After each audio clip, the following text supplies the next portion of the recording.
Both films are entertaining comedy dramas about women who make important personal discoveries. In Yes, God, Yes, a 16-year-old student learns that her teachers aren't practicing what they preach.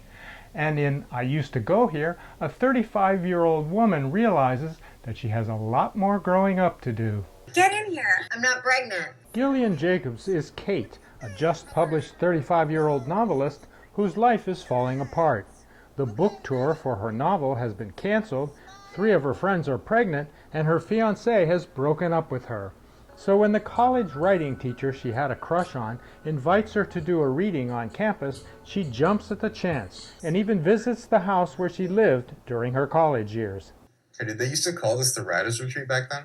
You guys still call it the Writers' Retreat? I named it the Writers' Retreat. You're like our forefathers. But that exchange doesn't stop her from attending a party in the house. I used to dance in this room like 15 years ago. I was in kindergarten 15 years ago. Over the next few days, Kate discovers her former professor is not the great guy she thought he was, and one of the aspiring young writers helps her see that her own writing is not as honest as it should be. We are called on to be chaste until we are married. Natalie Dyer is Alice, a 16-year-old who in the year 2001 is just discovering her sexuality.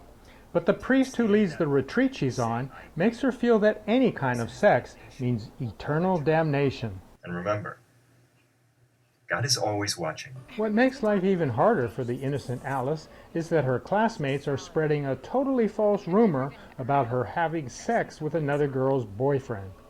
But as the retreat goes on, Alice discovers that her teachers and classmates are not the pillars of virtue they pretend to be. Based on director Karen Main's actual experiences, Yes, God, Yes will offend strict Catholics, but for many other audiences, this may be one of the most enjoyable comedies of the year. Terry Hunter, Hawaii News Now.